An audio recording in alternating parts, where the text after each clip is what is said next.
नमो अरिहन्ताणं नमो सिताणं नमो आयर्याणं नमो वज्रायाणं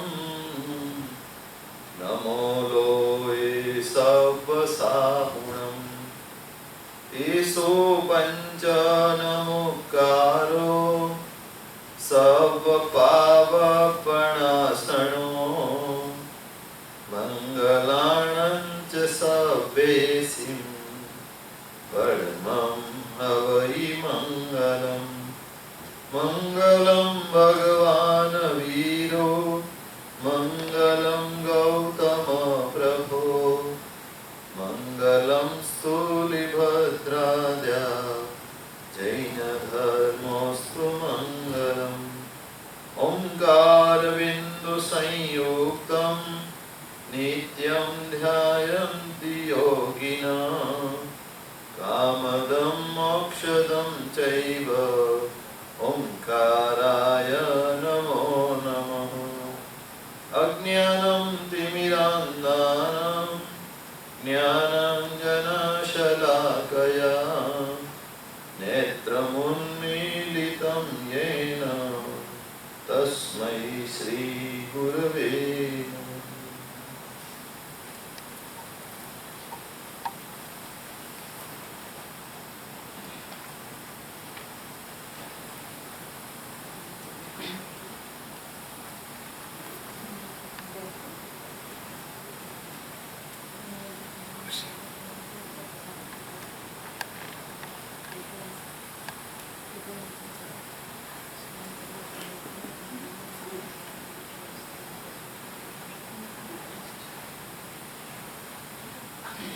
अनंत ज्ञानी अनंत कल्याण करनारा तारक तीर्थंकर परमात्मा श्री महावीर देवे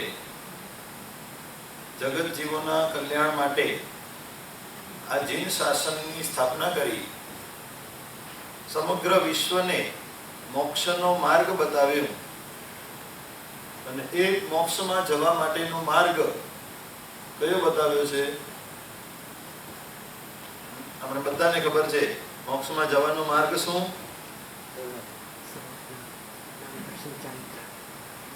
સાંભળ્યું છે ને તમે? હા, તત્વ સૂત્રની પહેલી જ ગાથા જ્ઞાન દર્શન સદર્શન જ્ઞાન ચારિત્ર્ય મોક્ષ.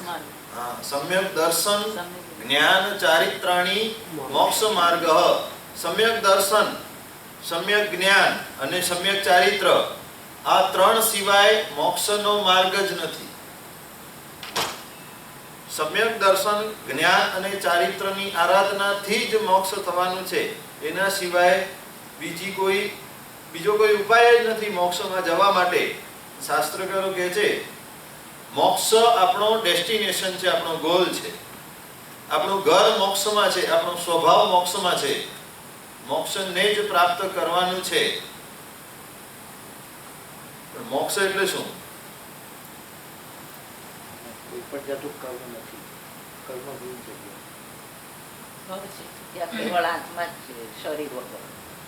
કૃષ્ણ કર્મ ક્ષયો મોક્ષ. બધા જ કર્મનો ક્ષય એટલે મોક્ષ.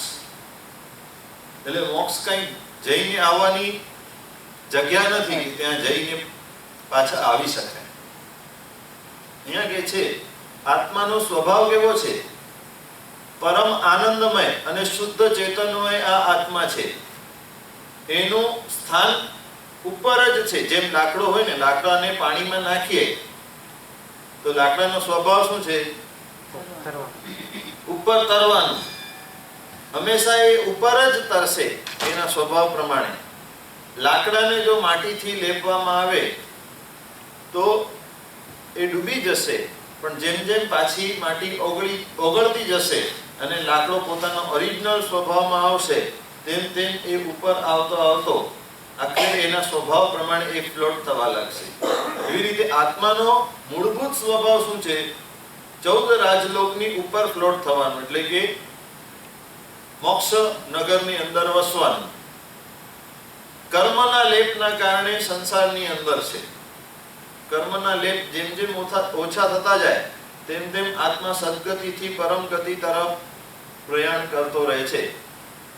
અને એ મોક્ષ માર્ગની શરૂઆત શેનાથી થાય તો કહે છે કે સમ્યક દર્શન. સમ્યક દર્શન વિના મોક્ષનો માર્ગ શરૂ જ નથી થતો. એટલા માટે સમ્યક દર્શન જ્ઞાન ચારિતાણીમાં સમ્યક દર્શન એટલે કે સંકિત પહેલો મૂક્યો. જ્યાં સુધી સમ્યક દર્શન નહીં આવે, સંકિત નહીં આવે, ત્યાં સુધી મોક્ષના માર્ગની અંદર આગળ નથી વધી શકાતું. અને કોઈક મહાપુરુષ આ જીન શાસનની અંદર પૂર્વધર મહાપુરુષ, જેમણે પૂર્વનો અભ્યાસ કરેલો હતો, એવા મહાપુરુષે પંચસૂત્રની રચના કરી. પંચસૂત્ર નામનો ગ્રંથ, 5 સૂત્રોનો સમૂહ, એટલે કે 5 એના વિભાગો છે. એવા આ પંચસૂત્ર ગ્રંથની રચના કરી. એ ગ્રંથ આપણે ઈઝીલી સમજી શકીએ એટલા માટે એની ઉપર કમેન્ટ્રી આચાર્ય ભગવાન હરિભદ્ર સુરીજી મહારાજાએ લખી છે. અને એ પંચસૂત્રનો પહેલો જે સૂત્ર છે એનું નામ છે પાપ પ્રતિઘાત ગુણ બીજાદાન સૂત્ર. એટલે પાપનો વિનાશ કરી ગુણોનું આરોપણ કરાવનારું આ સૂત્ર છે. આ પહેલો સૂત્ર, પંચસૂત્રનું પ્રથમ સૂત્ર, ઘણા લોકો આજની તારીખમાં પણ રોજ એનું પાઠ કરતા હોય છે. પણ વાંધો એ આવે છે કે આપણે શું બોલીએ છીએ ને એ આપણને ખબર હોતી. આપણે ભગવાન પાસે શું માંગીએ છીએ, ભગવાનને શું પ્રાર્થના કરીએ છીએ, ભગવાનની આગળ શું બોલીએ છીએ, એ આપણને જ ખબર નથી હોતી. એની અંદર અશુદ્ધિઓ પણ રહી જાય ને એનું પણ આપણને ખ્યાલ હોતું નથી. મેં તમને પહેલા કહ્યું હતું એકવાર, ભગવાનને અભિષેકની જરૂરત હોતી નથી, તે છતાં પણ આપણે અભિષેક કરીએ છીએ. બરાબર છે? ભગવાનને ફૂલની જરૂર છે, ભગવાનને ધૂપ અને દીપકની જરૂર છે. આ બધું કોના માટે કરવાનું છે? આપણા આત્માના કર્મ મળ દૂર થાય, જ્ઞાન કળશ ભરી આત્મા સમતા રસ ભરપૂર, શ્રી જીનને નવરાવતા મારા કર્મ થાય ચકચૂર. જ્ઞાનનો કળશ લઈ અને અંદર સમતાના રસથી ભગવાનનો અભિષેક કરવાનો છે. જો ભગવાનનો અભિષેક કરતા કરતા સમતાનો રસ ન રહે તો અભિષેકની શાસ્ત્રકારો કોઈ કિંમત નથી બતાવતા. એવી રીતે દરેક શ્લોકોની અંદર વાત આવશે. અણહારી પદ મેં કર્યા વિગહ ગઈ અનંત, દૂર કરી તે દીજી અણહારી શિવસન. નૈવેદ્યથી પૂજા શા માટે? આખો આ સંસારનો ભ્રમણકાળ, અનંત ભવોથી હું ભટકતો આવ્યો છું. એ ભવોની અંદર ખાવાનું કામ મેં સતત કર્યું છે. એ મને દૂર કરીને અણહારી પદ પ્રાપ્ત કરવાનું છે. શાસ્ત્રકારો આપણને પ્રશ્ન પૂછે છે. 2 પ્રશ્ન પૂછવામાં આવ્યા. આ 2 પ્રશ્ન તમે પહેલા પણ ઘણી વાર સાંભળ્યા હશે. પહેલો પ્રશ્ન છે હું કોણ છું, અને બીજો પ્રશ્ન છે હું અહીંયા શા માટે આવ્યો છું. ઘણી વાર સાંભળ્યા હશે આ પ્રશ્ન. જ્યાં સુધી આ પ્રશ્નના જવાબ હૃદયની અંદર ફિટ ન થાય ત્યાં સુધી ધર્મ શું છે એ તો દૂરની વાત છે. પહેલો પ્રશ્ન આવે છે હું કોણ છું, હુ એમ આઈ.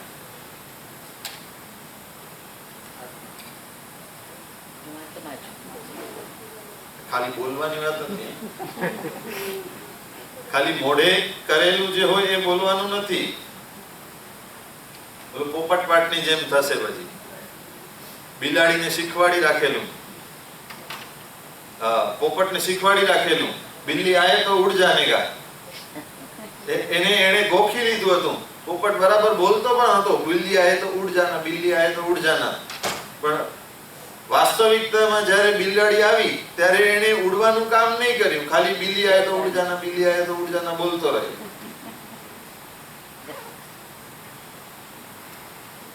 એટલે આપણે જે ગોખેલું છે, આપણે જે સાંભળેલું છે,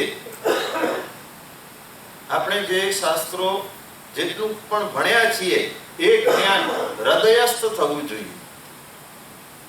એ જ્ઞાનના પરમાર્થ સુધી પહોંચવાનું છે. અને તો જ એ નાનકડું પણ જ્ઞાન હોય ને, નવકાર પણ હોય કે ઈર્યાવય પણ હોય, એની અંદર પણ કેવળ જ્ઞાન અપાવવાની તાકાત છે. હરિમુક્તા મુનિ છે, એક ઈર્યાવયથી કેવળ જ્ઞાન પામી ગયે. આપણી કેટલી ઈર્યાવય થઈ આજ સુધીમાં? એક અડધી ઈર્યાવયથી એમને કેવળ જ્ઞાન થઈ ગયું. પરિણતિ ઉપર આધાર રાખે છે. પહેલો પ્રશ્ન ક્લિયરલી આપણને પૂછવામાં આવ્યું, હુ એમ આઈ? આપણે આપણી વાસ્તવિક આઈડેન્ટિટી કોને ગણીએ છીએ?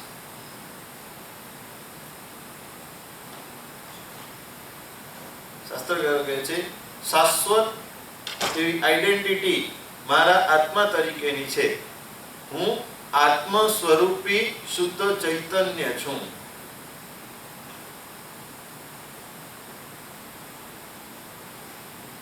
હું એમ આઈ એ પ્રશ્નનો જો ઉત્તર આવે,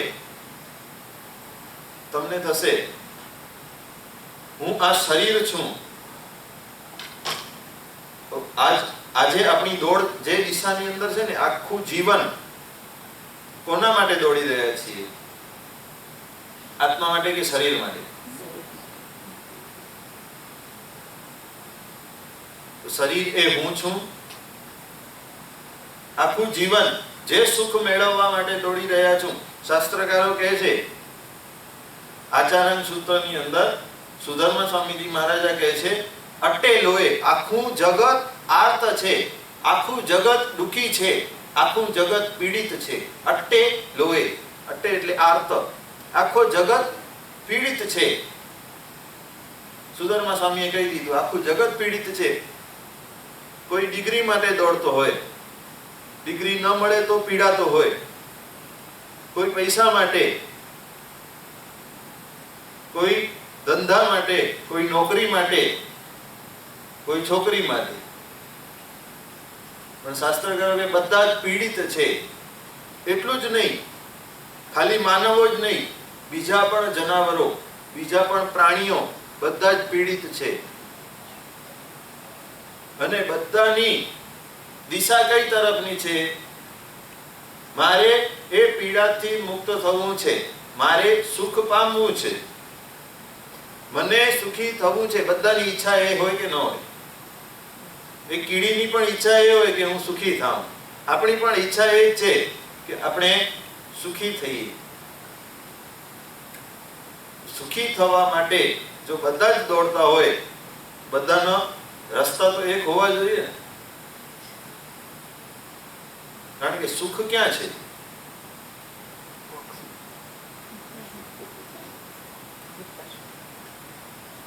શાસ્ત્રકારોએ કહ્યું, આ ભૌતિક જે સુખ છે, સંસારનું સુખ છે, એ બરાબર આપણને સુખ લાગતું હોય, પૈસાથી મને સુખ મળશે, પરિવારથી મને સુખ મળશે, એ બધું બરાબર. પણ એ કેટલા સમય સુધીનું? ક્યાં સુધી હું સુખી થઈ શકીશ?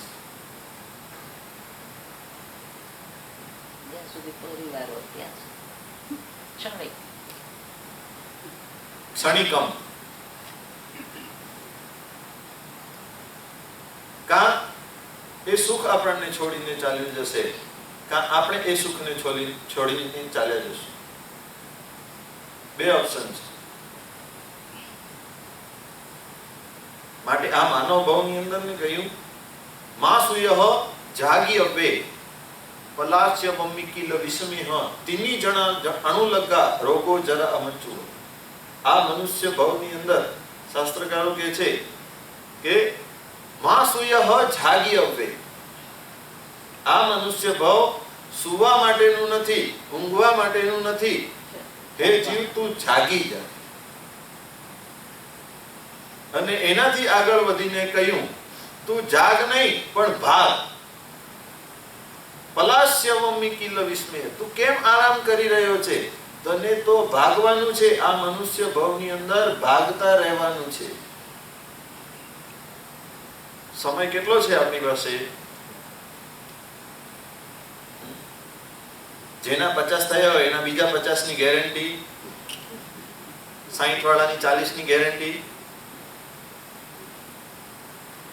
માસુયઃ જાગી અપે પલાસ્ય મમિત. હે જીવ, તું જાગી જા અને જ્યાં ઊભો છે ત્યાંથી ભાગી જા, કારણ કે 3 જણા તારી પાછળ લાગ્યા છે. રોગો, જરા, અમચ્યુવ.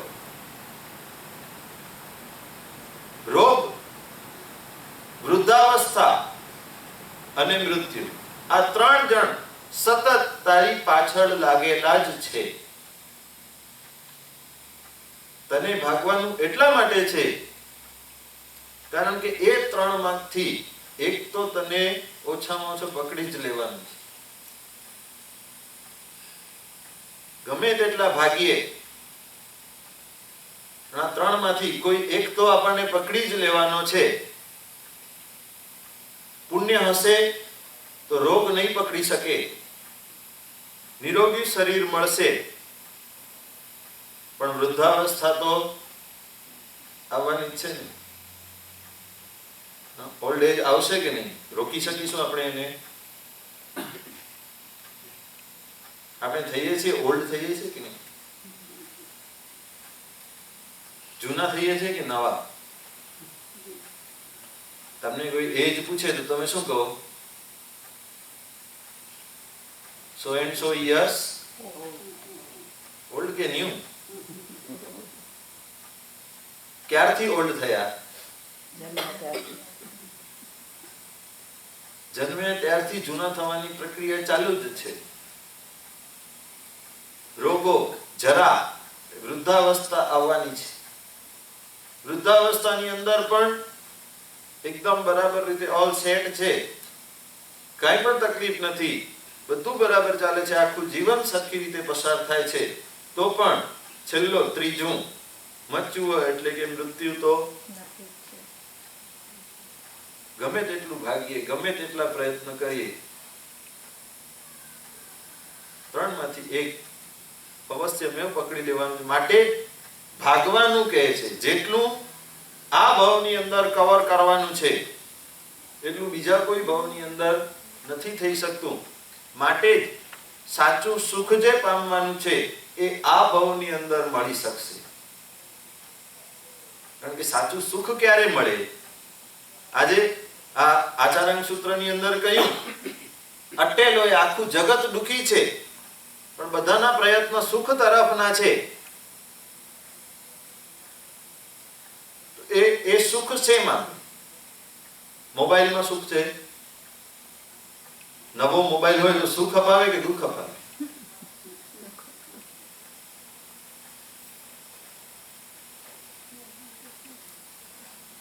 એપલ નું 6 હોય સુખ અપાવે કે દુઃખ અપાવે?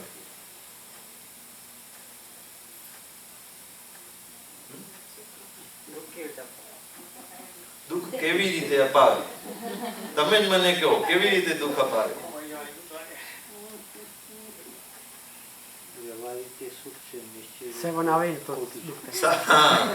સવારે એપલ 7 રિલીઝ થવાનું છે, તમે 7 લીધું પણ અને ખરાબ થયું કે બગડી ગયું કે તૂટી ગયું કે ગમે થયું, પછી હવે તમારી 7 લેવાનું હમણાં એડજસ્ટમેન્ટ નથી, તો તમારી પાસે જૂનું 6 પડ્યું છે. એ 6 તમને આનંદ અપાવે? તમારા હાથમાં 7 હોય તો તમને કોઈ કે એપલ 5 વાપરો તમે એક વખત વાપરી પણ લઈએ, એની અંદર સુખ મળે, આનંદ મળે. કેમ? એ જ વસ્તુ જ્યારે નવી રિલીઝ થયેલી ત્યારે એ સુખ અપાવતી હતી અને આજે એ દુઃખનું કારણ બની ગઈ છે. તમારા સબ્જેક્ટની, તમારે અભ્યાસની અંદર જે તમારી ડિગ્રી છે ફાઇનલ, એની અંદર 95% માર્ક્સ આવ્યા, એ તમને સુખ અપાવે કે દુઃખ અપાવે?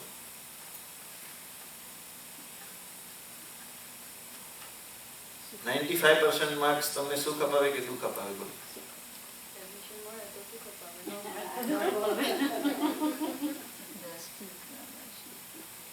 જેની એક્સપેક્ટેશન 60-70 ની હોય એને કદાચ 95 આવી જાય,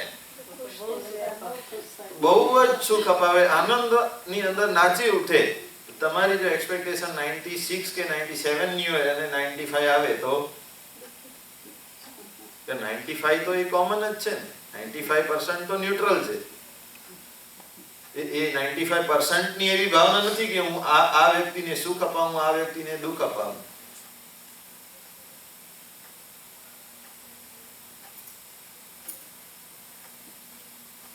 સામગ્રીના આધારે મળેલું સુખ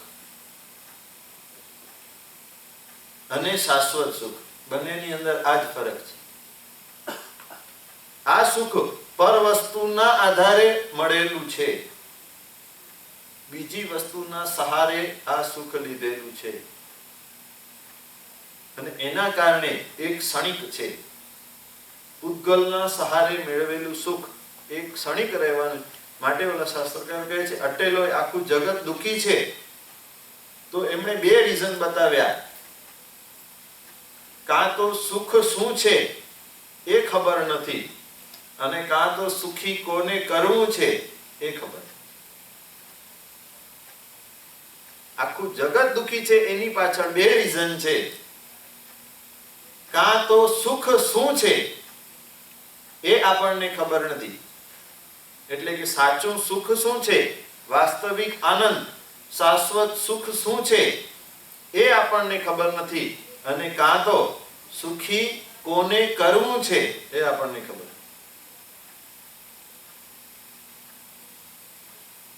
સુખી કોને કરવું છે એના માટે એનો પ્રશ્ન આવ્યો, હુ એમ આઈ? હું આ શરીર તો નથી, કારણ કે શરીર તો મેં ગર્ભમાં આવીને બનાવ્યું છે. ગર્ભમાં આ શરીર સાથે લઈને આવ્યો નહોતો, આત્મા તરીકે આવેલો. ગર્ભમાં મેં આહાર ગ્રહણ કર્યું અને એ આહારમાંથી જે જે તાકાત મળી એમાંથી મેં મારું શરીર બનાવ્યું છે. હું નામ પણ નથી, જે નામ ઉપર હું આટલો અભિમાન કરું છું, જે નામ ની પાછળ હું આટલો દોડો છું, એ નામ પણ મને જન્મ પછી મળેલો છે. એટલે પૂર્વ ભવથી હું લઈને આવ્યો નથી. અને એ પાછું શરીર અને નામ અહીંયા જ રાખવાનું છે. આગળ પણ આગળની જર્નીમાં પણ એ સાથે તો ચાલવાનું નથી. તો જે સાથે ચાલવાનું છે એના માટેની મહેનત કેટલી. જે બધું અહીંયા છોડી જવાનું છે, જે અહીંયાથી મળ્યું અને અહીંયા છોડવાનું છે, એના માટે 24 કલાકની મહેનત આપણી. અને જે સાથે ચાલવાનું છે એના માટેની મહેનત કેટલી. શું ચાલશે સાથે? આત્મા, આત્મા પરના કર્મો, આત્મા પર રહેલા સંસ્કારો. સંસ્કારો સાથે ચાલે છે કે નહીં? માટે અહીંયા આ દેશની અંદર તમને ધર્મની શું જરૂરત પડી?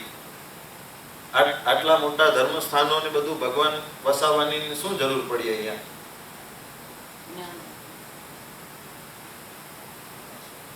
તમને કેમ એનું મહત્વ લાગ્યું? કે અમને, અમારા છોકરાઓને સારા સંસ્કારો આ નિમિત્તથી મળે તો એના પ્રભાવની અંદર પણ એ શુભ સંસ્કારોનું કન્ટિન્યુએશન થાય. શાસ્ત્રકારોએ કહ્યું આ માનવ ભાવ એવો મળ્યો છે ને, એની અંદર બે ઓપ્શન છે તમારી પાસે. કાં તો પાસ્ટનું જે કરતા આવ્યા છો એનું રિપીટિશન કરો, અને કાં તો પાસ્ટમાં જે નથી કર્યું એ કરો. બે ઓપ્શન આપણી પાસે, બે રસ્તા છે. પાસ્ટમાં જે કરતા આવ્યા છીએ એનું રિપીટેશન કરવું છે કે પાસ્ટના અનંત ભવોની અંદર જે નથી કર્યું એ આ ભવની અંદર કરવું છે. આપણે કયો ઓપ્શન સિલેક્ટ કરશું? શાસ્ત્રકારો કહે છે ખાવાનું કામ તો પાસ્ટના અનંત ભવોની અંદર કર્યું છે. કૂતરા બિલાડાના ભવોની અંદર પણ, કીડી મકોડાના ભવની અંદર પણ, દેવ અને નરક તિર્યંચ વગેરે બધા જ ભવોની અંદર ખાવાનું કામ કર્યું છે, ઊંઘવાનું કામ કર્યું છે, બધા જ ભવોની અંદર. એ પાસ્ટ નું આ ભવની અંદર જો રિપીટેશન કરવું હોય તો શાસ્ત્રકારો કહે છે કે આ મનુષ્ય ભવ તમે ફોકટ ગુમાવી દેશો. એની અંદર અમૂલ્ય મળેલો માનવ ભવ શા માટે છે? કે પાસ્ટમાં જે તમે નથી કર્યું એ કરવા માટેનો આ ભવ મળેલો છે. ખાવાનું કામ અનંત કાળથી કર્યું, પણ ત્યાગનું કામ છે ને એ આ માનવ ભવની અંદર જ શક્ય છે. ધર્મ માનવ ભવની અંદર જ શક્ય છે. વ્રત, નિયમ અને શુભ સંસ્કારો આ માનવ ભવની અંદર જ શક્ય છે. માટે જ ભગવાને કહ્યું મણવા તુમેવ સત્યમ, હે મનુષ્ય તું મહાન છે. કારણ કે ચારે ગતિઓમાંથી મોક્ષ માર્ગને પામવા માટે લાયક આ મનુષ્ય ભવ જ છે. બીજી બધી જ ગતિઓમાં પાસ્ટનું રિપીટેશનનું કામ છે. આ મનુષ્ય ભવ જ એવો છે જેની અંદર પાસ્ટમાં જે કર્યું છે એના કરતા કંઈક અલગ કરી લેવા માટે આપણને અવસર મળ્યો છે. અને એ અવસરની અંદર શાસ્ત્રકારો આપણને કહે છે પાસ્ટ અનંત ભવોની અંદર સાચી સમજણ નથી મળી, સમ્યક દ્રષ્ટિ નથી મળી, સમ્યક દર્શન નથી મળ્યું, સંકેત નથી મળ્યું. એ આ ભવની અંદર મેળવી લેવાનું છે. એને જ આ માનવ ભવની સાર્થકતા બતાવે છે. કારણ કે આ ભવની અંદરથી મોક્ષ તો મળશે. અહીંયાથી ડાયરેક્ટ મોક્ષમાં જઈ શકશું નહીં. આ કાળની અંદર અહીંયાથી પરક્ષેત્રથી આપણે મોક્ષમાં જઈ શકતા નથી. એટલા માટે શું માંગીએ છીએ? ભગવાનની પાસે શું માંગીએ? પ્રભુ માંગુ તારી પાસ. માગી માગીને માંગુ એટલું મને આવતો ભવ એવો આપજો. એ ભવની અંદર શું માંગો તમે? જન્મ માવિદેયમાં હોય. ખાલી માવિદેયમાં જન્મ મળી જાય એનાથી મોક્ષ થવાનું નથી, યાદ રાખજો. માવિદેયથી છે ને મોક્ષનો દરવાજો પણ ખુલ્લો છે અને સાતમી નરકનો પણ દરવાજો ખુલ્લો છે. સાતમી નરક પણ ત્યાંથી ખુલ્લી છે, અહીંયાથી ખુલ્લી નથી. અહીંયા ગમે તેટલા ખરાબમાં ખરાબ પાપ કરો તો પણ વધારેમાં વધારે બીજી નરક સુધી આપણે જઈ શકીએ. એનાથી નીચેની નરકમાં આપણે નથી જઈ શકતા, એટલા તીવ્ર પાપો નથી બાંધી શકતા. જ્યારે મહાવીર ક્ષેત્રની અંદર એટલા તીવ્ર પાપો પણ થઈ શકે છે કે સાતમી નરક સુધી લઈ જાય. એટલે આગળ માંગવામાં આવ્યું કે જન્મ મહાવીરની અંદર તો મળે, પણ તીર્થંકરપણાની અંદર વિચરતા તમે મને પ્રાપ્ત થાવ અને તમારા ચરણોની અંદર હું જીવનને સમર્પિત કરું. એટલે ત્યાં હું વૈરાગ્ય પામીને તમારી પાસે દીક્ષા લઉં અને મારા આત્માનું કલ્યાણ કરું. એટલે આ પૂરી માગણી કરવામાં આવી છે. ખાલી મહાવીર ક્ષેત્રનું રટણ કરવાનું નથી. અહીંયા કે છે સુખ ક્યાં છે? શાશ્વત સુખ તો મોક્ષની અંદર જ છે. પણ એ શાશ્વત સુખનો અનુભવ આપણે અત્યારે અહીંયા પણ આંશિક સ્વરૂપે કરી શકીએ છીએ. જો આત્માને ઓળખવામાં આવે તો. અને એ જ ભગવાને કહ્યું કે કાં સુખ શું છે એ ખબર નથી ને કાં સુખી કોને કરવું છે એ ખબર નથી. એટલા માટે જ આપણે દુઃખી છીએ. સુખ શું છે એટલે વાસ્તવિક આનંદ શું છે એ આપણને ખબર નથી. સુખી કોને કરવું છે? શરીરને કે આત્માને? શરીરને સુખ અપાવવાનું ઘણું કાર્ય આપણે કર્યું. સવારના ઉઠીને રાતના સૂતા સુધી જે કાંઈ પણ આપણા કાર્ય છે એ શરીરને સુખ અપાવવા માટેના જ કાર્ય છે. આત્માને સુખ શેનાથી મળે? આત્માને સુખ શેનાથી મળશે ભાઈ?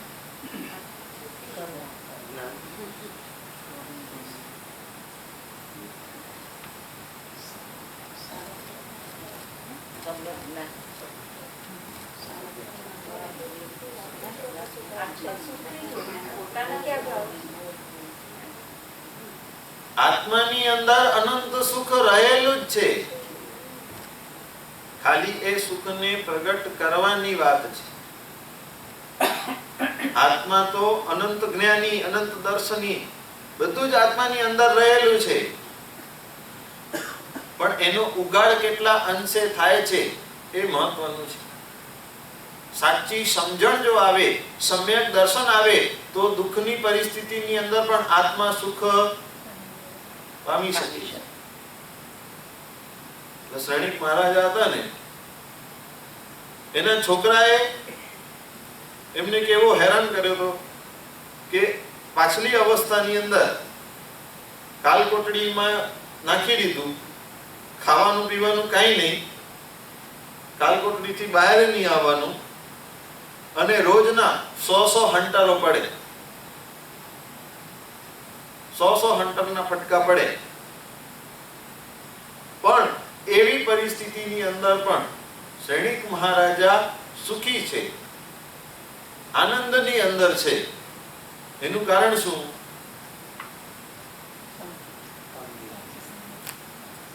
સાચી સમજણ, સમ્યક દર્શન એમને આવી ગયું. એમને ભગવાન મળી ગયા હતા, ભગવાન પાસેથી સમ્યક દર્શન મળી ગયું હતું કે આ જે કંઈ પણ થઈ રહ્યું છે મારા કરેલા કર્મોના કારણે છે.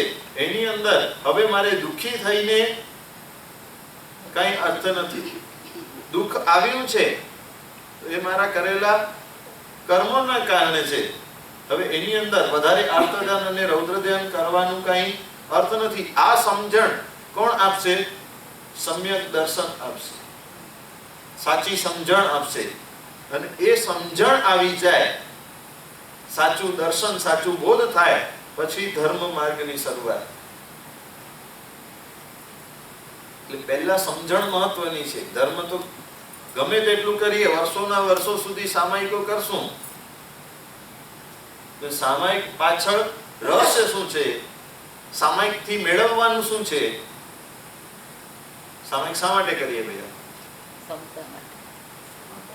સમભાવની ઇન્કમ, સમભાવ જેમાંથી પ્રાપ્ત થાય, સમાધિ ભાવ, સમતાનો ભાવ જેમાંથી પ્રાપ્ત થાય, એને સામાયિક કહેવાય.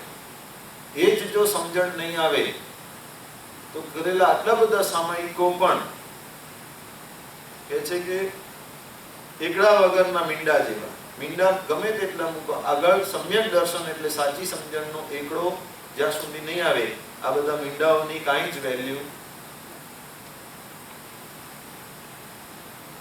માટે કે જે સમ્યક દર્શનનું બીજ આ ભાવની અંદર રોપવાનું છે, કારણ કે આપણને મન મળ્યું છે. સંજ્ઞીપણું આ ભાવની અંદર પ્રાપ્ત થયું છે. આપણે સમજી શકીએ છીએ, વિચારી શકીએ છીએ. અને ધર્મ એ છે ને વિવેકની વસ્તુ છે. વિવેક મન હોય તો જ પ્રાપ્ત થાય. અને આ ભાવની અંદર આપણે વિવેક મેળવી શકીએ છીએ. વિવેક એટલે સાચા ખોટાની સમજણ, સારા ખરાબની સમજણ, મારા માટે શું હિતકારી છે ને શું હિતકારી નથી એની સમજણ, મારા આત્માને કઈ પ્રવૃત્તિથી લાભ થશે અને કઈ પ્રવૃત્તિથી હાનિ થશે એ સમજણ, એ વિવેક આ માનવ ભાવની અંદર જ મળશે. અને એ માટે સમ્યક દર્શન મેળવવા માટે આ પંચસૂત્રની નું પ્રથમ સૂત્ર બતાવ્યું, પાપ પ્રતિઘાત ગુણ બીજાધાન સૂત્ર. એ સૂત્રની શરૂઆત કરતા પહેલો શબ્દ આવ્યો નમો વીયરાગાણ. પહેલો શબ્દ કયો આવ્યો? નમો. જેમ નવકાર મંત્રની અંદર પણ પહેલો શબ્દ નમો. ઘણા બધા સૂત્રોની અંદર, ઘણા બધા ગ્રંથોની અંદર પહેલો શબ્દ આવે છે નમો. અને એ નમોને પહેલા સ્થાને રાખવા પાછળનો હેતુ એ છે કે નમોથી ધર્મની શરૂઆત થાય છે. નમસ્કારના ભાવથી, નમ્રતાથી, સરળતાથી ધર્મની શરૂઆત થાય છે. ધર્મનું મૂળ વિનય છે. વિનય અને નમ્રતા જ્યાં સુધી જીવનની અંદર ના આવે, ધર્મ માર્ગનો એકડો માંડી શકતા નથી. આપણે છે ને, આપણે અહીંયા આપણા જીન શાસનની અંદર વિનય માટે કોણ પ્રખ્યાત છે? હા, ગૌતમ સ્વામી. એ ગૌતમ સ્વામી આપણે યાદ કરીએ છીએ ને, હંમેશા યાદ કરીએ. દિવાળી વખતે તો ખાસ યાદ કરીએ. ચોપડાઓમાં લખીએ. શું લખીએ? ગૌતમ સ્વામી નો વિનય હતો.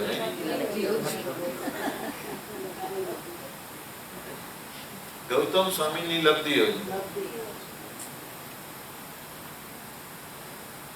આપણે શું કહીએ? અનંત લબ્ધિ નિદાન છે. અનંત લબ્ધિઓ જેની અંદર છે એ ગૌતમ સ્વામીની મને લબ્ધિઓ મળતી. શું માગ્યું? લબ્ધિઓ. આખા જીવનની અંદર છે ને, ગૌતમ સ્વામીએ ફક્ત 2 જ વખત લબ્ધિઓ વાપરી છે. ને એ એક જ પ્રસંગની અંદર. ખબર છે તમને? હા, ભગવાન મહાવીરે કહ્યું, જે વ્યક્તિ પોતાની લબ્ધિથી અષ્ટાપદ ચડે અને ત્યાં એક રાત ભગવાનની ભક્તિ કરી પછી નીચે આવે, એ વ્યક્તિ એ જ ભવની અંદર મોક્ષમાં જાય. એ પોતાની પરીક્ષા કરવા માટે એમણે લબ્ધિનો ઉપયોગ કર્યો. સૂર્યના કિરણોને પકડી અને પોતાની લબ્ધિથી અષ્ટાપદ ઉપર ચડ્યા. અને જ્યારે નીચે ઉતરતા હતા, 1500 તાપસો કેટલાય સમયના ઉપવાસી કઠોર સાધના કરી રહ્યા હતા, અષ્ટાપદ ઉપર ચડી શકતા નહોતા. એમને સાચો બોધ કરાવ્યો અને આટલા વર્ષોના ઉપવાસોનું પારણું કરાવ્યું. એ નાનકડા પાત્રની અંદર ખીર લઈ એની અંદર અંગૂઠો મૂકી અને 1500 તાપસોને એમણે પારણું કરાવ્યું. એ બીજી અક્ષિણ મામાનસી નામની લબ્ધિ. 2 લબ્ધિઓનો ઉપયોગ એક જ પ્રસંગની અંદર કર્યો. બાકી આખા જીવનની અંદર એમાંથી એક પણ લબ્ધિ વાપરી નથી. અનંત લબ્ધિઓમાંથી એક પણ લબ્ધિ નથી વાપરી. આપણને એક મળી જાય તો ગૌતમ સ્વામીની લબ્ધિઓ પાછળનો આપણો હેતુ શું છે? એક લબ્ધિ પણ મળી જાય ને, આખું જીવન ક્યાંનું ક્યાં ફેરવી નાખે. એટલા માટે છે ને, ઉવસગ્રમની પાછળની 2 ગાથા જતી રહી. ખબર છે ને તમને? 7 ગાથાનો ઉવસગ્રમ હતો. પાછળની 2 ગાથામાં એવા મંત્રાક્ષરો કે એ બોલાય એટલે દેવને આવવું જ પડે. આ 2 ગાથાઓ બોલવામાં આવે એટલે એ 2 ગાથાની અંદર એવા આકર્ષણ મંત્ર કે દેવોને હાજર થવું જ પડે, ગમે તે બોલે. અને છોકરાઓના ટોયલેટ સાફ કરવા માટે ઉવસગ્રમની ગાથાઓ બોલાતી, દેવો આવતા અને ચલો સાફ કરી દે. એટલે દેવોએ વિનંતી કરી ભદ્રભાવ સ્વામીજીને, તમે બનાવ્યું છે શુભ ભાવથી, શુભ હેતુથી, સારો આશય હતો, પણ લોકો એનો ઉપયોગ કરતા દુરુપયોગ વધારે કરતા થઈ ગયા છે. અને ભદ્રભાવ સ્વામીજીએ છે બધાના મગજમાંથી આ છેલ્લી 2 ગાથાઓ ભૂલાવી નાખી. કાયમ માટે આ છેલ્લી 2 ગાથાઓ જતી રહી. આપણે માગીએ છીએ ને, એની અંદર પણ વિવેક નથી. ગૌતમ સ્વામીની લબ્ધિઓ જો કઈ લબ્ધિ માંગવાની છે,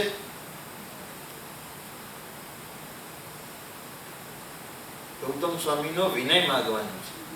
એમના જેવો વિનય મારા જીવનની અંદર પ્રાપ્ત થાય. કેવો વિનય? તો કહે છે કે 50,000 શિષ્યોનો એ ગુરુ છે. 50,000 શિષ્યોનો ગુરુ. ભગવાન મહાવીરના કેટલા શિષ્યો હતા? મહાવીરના 14,000 શિષ્યો. ભગવાન મહાવીરના 14,000 શિષ્યો અને ગૌતમ સ્વામીના 50,000 શિષ્યો. વિચાર કરો.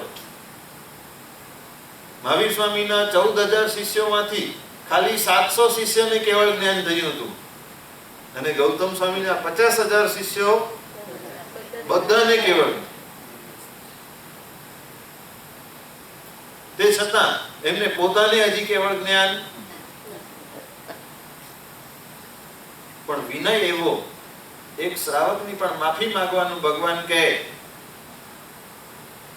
ભગવાનને પ્રશ્ન ન પૂછે, આવું કેમ? સાંભળ્યું છે ને ઓલો પ્રસંગ, આનંદ શ્રાવકનો પ્રસંગ. આનંદ શ્રાવક અનશન લઈને બેઠા હતા. આનંદ શ્રાવકના ઘરે દર્શન આપવા ગયા છે. આનંદ શ્રાવક કે તમારી કૃપાથી મને અવધિ જ્ઞાન થયું છે, આટલી આટલી હદ સુધીનું બધું જ મને દેખાઈ રહ્યું છે. ગૌતમ સ્વામી કે ના, તમે ખોટા છો. આટલી હદ સુધી શ્રાવકને અવધિ જ્ઞાન ન થાય. આટલી હદ સુધીનું અવધિ જ્ઞાન ખાલી સાધુને જ થઈ શકે, શ્રાવકને ન થાય. બોલા આનંદ શ્રાવક કે છે નહીં, મને આટલી હદ સુધીનું બધું જ દેખાઈ રહ્યું છે. ગયા મહાવીર સ્વામી પાસે ભગવાન આનંદ શ્રાવક આમ કહે છે કે આનંદ શ્રાવક સાચા છે કે હું સાચો છું? ભગવાન કહે તમે ખોટા છો, આનંદ શ્રાવક સાચા છે. એટલે પછી ભગવાનને પ્રશ્ન પણ પૂછતા નથી, કેમ તમે એક્સપ્લેન કરો. ભગવાનને પ્રશ્ન પણ નથી પૂછતા, સીધા ગયા દોડતા આનંદ શ્રાવકની પાસે, હાથ જોડીને એની પાસે મિચ્છામિ દુક્કડમ માંગે છે. વિચાર કરજો, 50,000 શિષ્યોનો ગુરુ હોય ને, અભિમાન કેટલો હોય? 50,000 શિષ્યોનો ગુરુ છે. આમ આટલી પબ્લિકની સામે ભગવાન મહાવીર કહી શકે ભાઈ તું ખોટો છે? આપણે 4 જણાની વચ્ચે કોઈ કહે તમે ખોટા છો, આપણે સહન કરી શકીએ?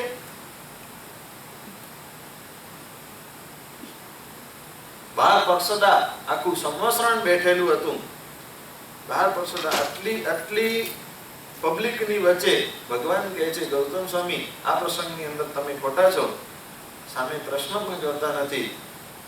અને એક સામાન્ય શ્રાવકનું મિચ્છામિ દુક્કડમ માંગવા માટે જતા હોય, એમનું વિનય કેટલું. ભગવાન કહે છે વિનયથી ધર્મની શરૂઆત થાય છે. જ્યાં સુધી વિનય, નમ્રતા, સરળતા આ પ્રાથમિક કક્ષાના ગુણો જીવનની અંદર નથી આવતા, ત્યાં સુધી ધર્મની શરૂઆત થઈ જ નથી. ગમે તેટલો ધર્મ તમે કરતા હો, માંસ ખમણો કરો કે અઠાઈઓ કરો કે વર્ષી તપો કરો, માટે હું દરેક ઠેકાણે કહું છું ને, અહીંયા તમારા છોકરાઓ છે ને, ઘણા ઠેકાણે લોકો મને કે અમારા છોકરાઓ તો કઈ ધર્મ કરતા નથી, કઈ વધારે દેરાસરની અંદર આવતા નથી. બધું બરાબર. હું તો હંમેશા એ કહું કે ધર્મ પામવા માટે તમારા બધા કરતા લાયકાત એ છોકરાઓની વધારે છે. મોક્ષ મેળવવા માટેની જે લાયકાત છે એની અંદર પહેલી શરત છે સરળતા. અને અહીંયાના છોકરાઓની અંદર જે સરળતા છે એના કારણે ભવિષ્યની અંદર પણ એમનો જે આત્મા છે એ મોક્ષ પામવા માટે લાયક વધારે કહેવાય. નમ્રતા અને સરળતા મોક્ષની લાયકાત બતાવે છે. અને માટે નમો શબ્દ મૂક્યો. નવકારની અંદર પણ નમો મૂક્યો 5 વખત. નમો નમો નમો નમો હરિયંતાણ, નમો સિદ્ધાણ. વારંવાર આપણને યાદ કરાવે છે નમ્યા વગર જીવનો ઉદ્ધાર શક્ય નથી. નમ્રતા અને સરળતા આ પાયાના ગુણો તમારા જીવનની અંદર આવે તો ધર્મ માર્ગની શરૂઆત થાય. ભગવાન મહાવીરનો જીવ નૈસારના ભાવની અંદર પણ એ કઈ જૈન ધર્મ પામેલો નહોતો, પણ એને સમ્યક દર્શન પ્રાપ્ત થયું. એની પાછળ એની નમ્રતા, એની પાછળ એની સરળતા કારણભૂત હતી. એને ગુરુ મળ્યા, એ ગુરુ પ્રત્યેનો આદર ભાવ, સરળતાનો ભાવ, નમ્રતાનો ભાવ, એના કારણે ગુરુએ જોયું કે આ વ્યક્તિ યોગ્ય છે. ગુરુએ એને ધર્મનો માર્ગ બતાવ્યો. એટલે મોક્ષ મેળવવાની લાયકાત નમ્રતા અને સરળતા છે, આત્માની પરિણતિ છે. ધર્મની પ્રવૃત્તિ મહત્વની નથી. પ્રવૃત્તિ તો કરવાની છે, પ્રવૃત્તિ કરીએ પણ છીએ, પણ એ પ્રવૃત્તિ કરતા કરતા આત્માની પરિણતિ કેટલી ચેન્જ થાય છે એ મહત્વનું છે. પ્રવૃત્તિ નહીં પણ વૃત્તિ મહત્વની છે. ધર્મની અંદર વૃત્તિઓ કેટલી ચેન્જ થાય છે, અશુભ વિચારો કેટલા ઓછા થાય છે, ક્રોધ માન માયા લોભ આ કસાયો કેટલા ઓછા થાય છે એ મહત્વનું છે. ધર્મ એ કઈ કરી લેવાની વાત નથી. 1 કલાક ધર્મ કર્યું અને પતી ગયું, એ કઈ પતાવી દેવાની વાત નથી. ધર્મ એ આવશે ને, પર્યુષણ આવશે, હમણાંથી લોકોને ટેન્શન છે, પર્યુષણ આવશે, 8 દિવસ પ્રતિક્રમણ, કેટલી દોડા દોડી હશે, છેલ્લા દિવસે સંવત્સરી પ્રતિક્રમણ 3 કલાકનું કરવું પડશે. અને પર્યુષણ પતી જાય ને, હાસ પતી ગયા, આનંદ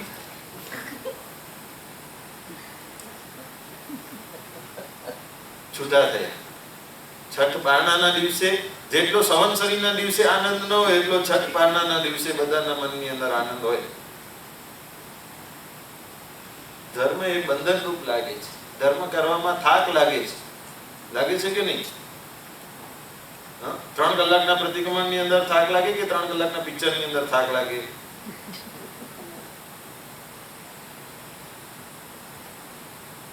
પ્રતિક્રમણમાં થાક એટલા માટે લાગે છે કે એની અંદર રુચિ નથી.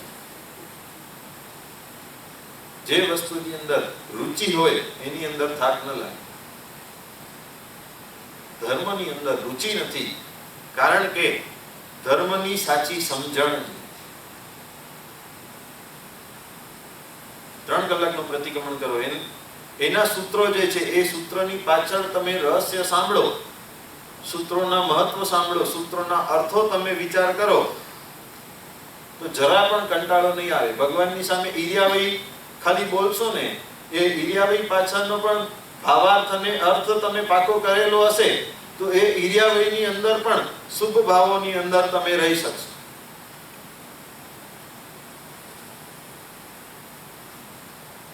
એટલે ઈર્યાવઈ ચૈત્યવર્ણન ગમે તે સૂત્રો હોય, એ સૂત્રોની પાછળના જે રહસ્યો એ સમજી વિચારીને ધર્મની આરાધના કરવાની છે.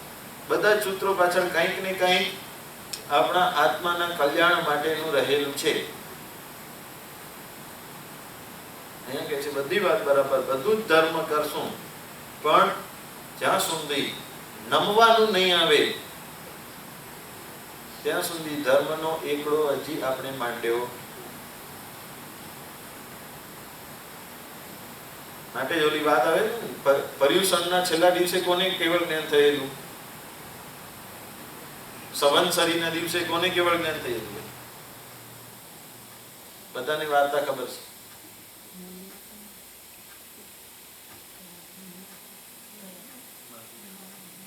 ખાતા ખાતા કેવળ જ્ઞાન, ભાત ખાતા ખાતા કેવળ જ્ઞાન. કેટલી હિન્ટ આપી? હા, કુરગડુ મુનિ. કુરગડુ મુનિની સાથે 3 મહાત્માઓ બીજા ચોમાસાની અંદર હતા. 4 મહિનાના ઉપવાસ લઈને બેઠા હતા, ગજબની સાધના કરી રહ્યા હતા.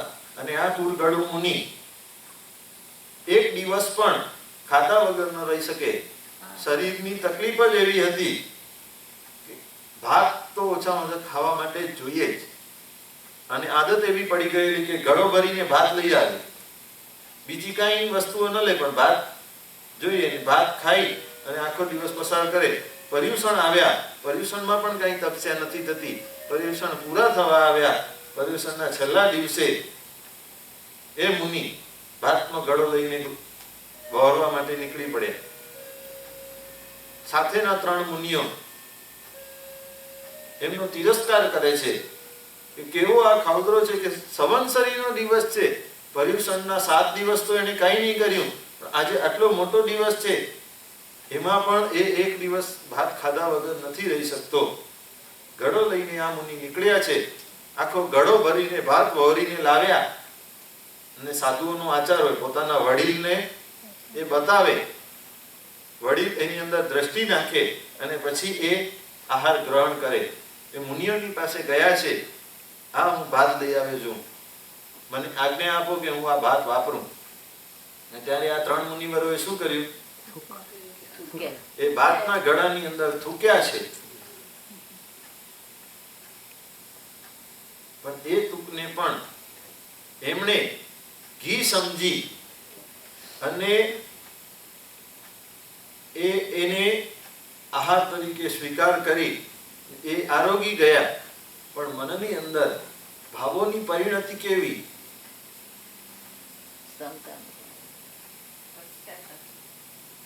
સરળતા કેવી? સરળતા એવી એટલી ઉચ્ચ કક્ષાની હતી કે એ ખાતા ખાતા પણ એમને કેવળ જ્ઞાન થઈ ગયું. 3 મહિના 4 મહિનાના ઉપાસી એવા 3 મુનિવરોને કેવળ જ્ઞાન નથી થયું. તો કેવળ જ્ઞાન એટલું ઈઝી છે કે નહીં? બોલો, જે કેવળ જ્ઞાન માટે આદિનાથ ભગવાને કેટલી સાધના કરી ખબર છે? 1000 વર્ષ દીક્ષા લીધી ત્યાંથી 1000 વર્ષ એમણે સાધના કરી. મહાવીર સ્વામીએ 12.5 વર્ષ આટલા ઘોર ઉપસર્ગો પરિસરો સહન કરીને સાધના કરી. ને આયમુતા મુનિ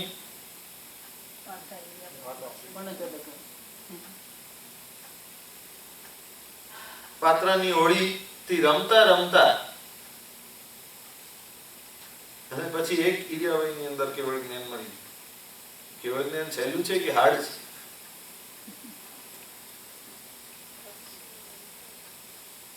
ભરત મહારાજા શું કરવા ગયા હતા?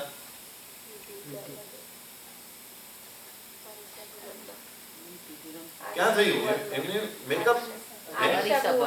આરીસા ભવન એટલે મેકઅપ રૂમ. આરીસા ભવન એટલે મેકઅપ રૂમ કહેવાય. ચારે બાજુ આરીસા હોય અને એની અંદર એ સાજ શણગાર સજતા હોય, એ મેકઅપ ઘર કહેવાય. એ મેકઅપ રૂમ એ કઈ પુણ્યનું સ્થાન નથી. પુણ્યનું સ્થાન છે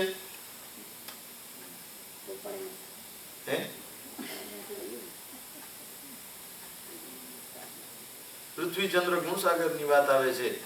ગુણસાગર ની કેવળ જ્ઞાન ક્યાં થયું ખબર છે? લગ્ન ની ચોરીમાં બેઠા બેઠા કેવળ જ્ઞાન થયું. પ્રવૃત્તિ મહત્વની નથી, વૃત્તિઓ મહત્વની છે. પ્રવૃત્તિથી પાપની પ્રવૃત્તિ દેખાતી હોય પણ અંદરથી એની પરિણતિ જો સુધરી જાય તો એના આત્માનું કલ્યાણ શક્ય બને છે. અહીંયા કહે છે ખાવાની એમની પ્રવૃત્તિ કુરગડુ મુનિની ભલે ચાલુ હતી પણ અંદરથી પરિણતિ એટલી બધી ક્લિયર થઈ ગયેલી કે એ આત્મ કલ્યાણ કરી શક્યા. પર્યુષણ નજીક આવશે. 28 થી માંડી માસ ખમણના તપસ્યાઓની લાઈન લાગશે. તપ શા માટે કરવાનું છે?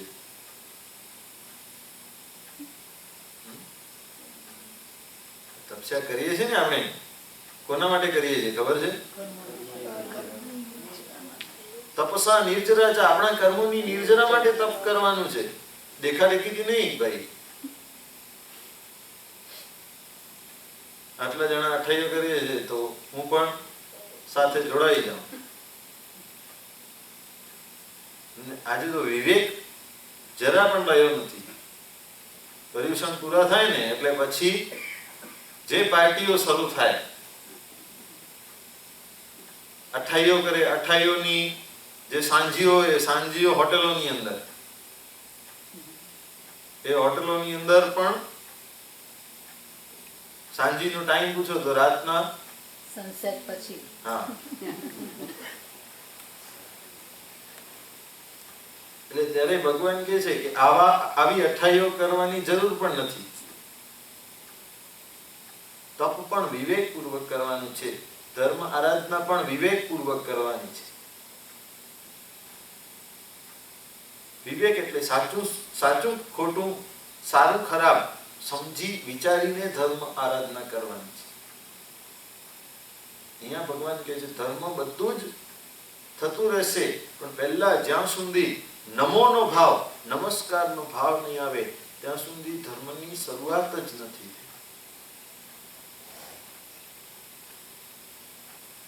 નમો વીતરાગાણમ. કોને નમસ્કાર? વીતરાગોને હું નમસ્કાર કરું છું. જેમણે રાગનો નાશ કર્યો છે એવા વીતરાગોને હું નમસ્કાર કરું છું. પહેલા આ તો મંગલાચરણ છે ગ્રંથનું. ગ્રંથની શરૂઆત છે. ગ્રંથની શરૂઆતમાં જે ગ્રંથના બનાવનારા હોય એ મહાપુરુષોનું સ્મરણ કરતા હોય. અહીંયા જેમણે પણ આ ગ્રંથ બનાવ્યું છે એમણે વીતરાગોનું સ્મરણ કર્યું છે. કોનું સ્મરણ કરવાનું છે? જીન શાસનની અંદર દેવ તરીકે કોનું સ્થાન છે?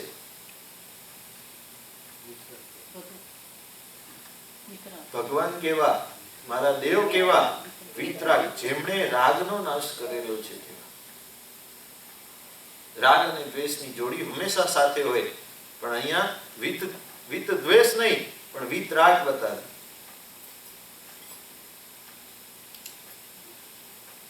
રાગ ખરાબ કે દ્વેષ ખરાબ? રાગ હોય ત્યાં દ્વેષ થાય જ.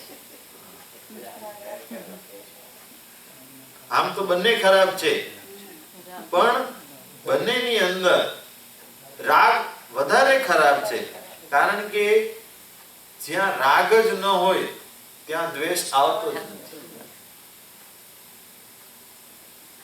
શરીર છે, શરીર પ્રત્યે રાગ ન હોય, એટેચમેન્ટ ન હોય, તો પછી શરીરને ઠંડી થાય કે ગરમી થાય એનાથી મનની અંદર અકળામણ થતી.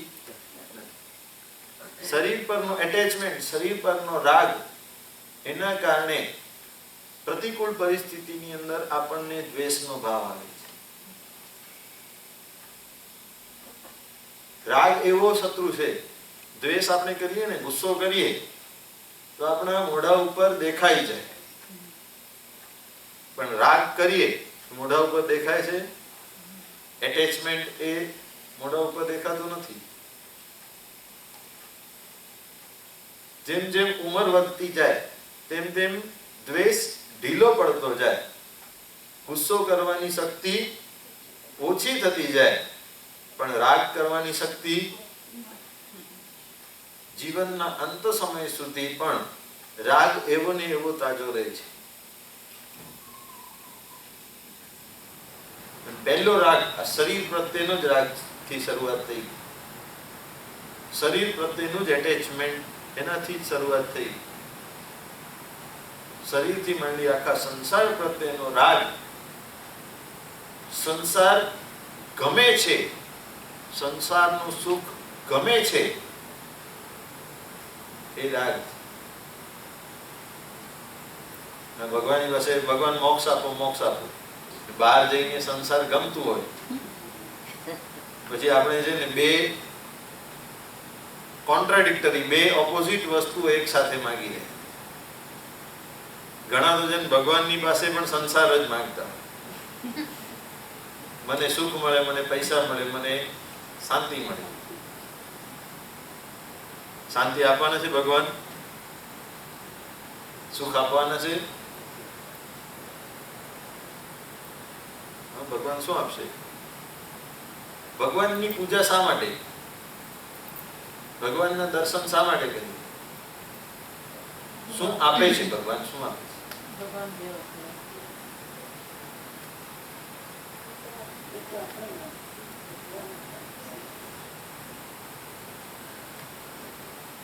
જેની પાસે જે હોય ને એ જ વસ્તુ એ આપી શકે. ભગવાનના હાથમાં પૈસા છે?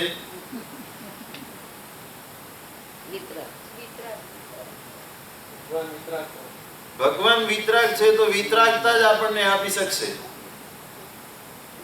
એ વિતરાગતા જોઈતી હોય તો ભગવાનની પાસે આવવાનું. નહીં તો ઘણા લોકો કરે છે ને એમ, ભગવાનને હાથ જોડીને રવાના થાય અને દેવદેવીઓની પાસે 1-1 કલાક ઉભા રહીને માળાઓ જપી.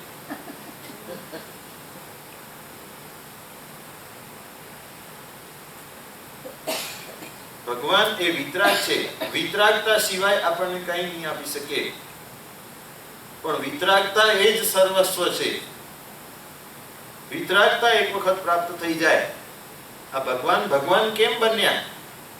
એમણે રાગનો નાશ કર્યો માટે ભગવાન બની શકે. રાગ દ્વેષને જીત્યા, કસાયોને જીત્યા, એ જ મહત્વનું છે. આ ભાવની અંદર કસાયોને શાંત કરવા એ જ મહત્વનું છે. કસાયો છે ને ડગલે ને પગલે નડે છે. ક્રોધ, માન, માયા, લોભ આ સંસારમાં ડગલે ને પગલે નડે છે. ધર્મની અંદર પણ એ નડે છે. ધર્મની અંદર પણ મેં તમને એક વખત કહેલું, મને યાદ છે, આપણે છે ને શત્રુંજય તીર્થ ઉપર જઈએ, ભગવાનનો અભિષેક કરવા માટે લાઈનમાં ઊભા હોઈએ, જ્ઞાન કળશ ભરી આત્મા, સમતા, રસ ભરપૂર, બધું બરાબર, પણ પાછળથી એક વ્યક્તિ આગળ નીકળી જાય તો શું થાય? જ્ઞાનનો કળશ પણ પડી જાય ને સમતાનો રસ એ ઢોળાય.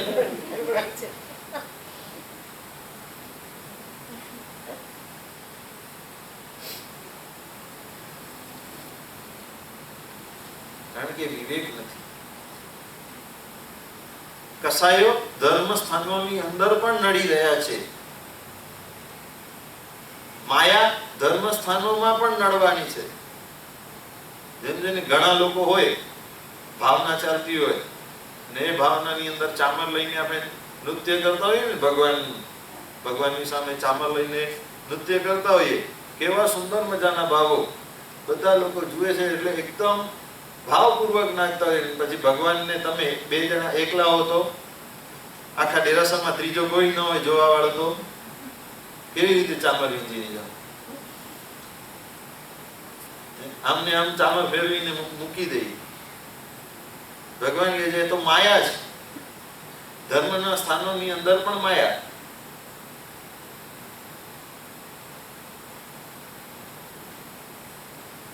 વિતરાગ થવાનું છે ભગવાનની પાસેથી.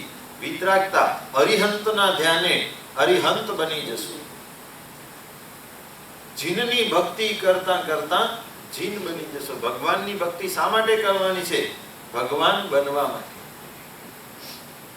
જીન ધર્મની આ લાક્ષણિકતા છે, સ્પેશિયાલિટી છે. જૈન ધર્મની અંદર આ મહત્વનું પોઈન્ટ છે કે આપણે ભગવાનના દાસ નથી બની શકતા, પણ ખુદ ભગવાન જ બની શકીએ છીએ. બીજા ધર્મની અંદર છે ને, ઘણા ધર્મોની અંદર એવી ફિલોસોફી છે કે વ્યક્તિ ભગવાન ન બની શકે, એ ભગવાનના ચરણોની અંદર સમાઈ જાય. ઘણા ધર્મોની અંદર એવી ફિલોસોફી છે, ભગવાન તો એક જ હોય, એ ભગવાનના ચરણોની અંદર આપણે સમાઈ જઈએ. પણ જીન ધર્મ કેવું છે કે તમે પોતે પણ ભગવાન બની શકો છો. કઈ રીતે ભગવાન બની શકાય? રાગ દ્વેષને હણો, ભગવાન બની શકે. ભગવાનની ભક્તિ, પ્રાથમિક શરૂઆત ભગવાનની ભક્તિ કરવાથી ફળ શું મળે? તો શરૂઆતમાં એ વાત બતાવી, મન પ્રસન્નતામેથી પૂજ્ય માને જીનેશુ.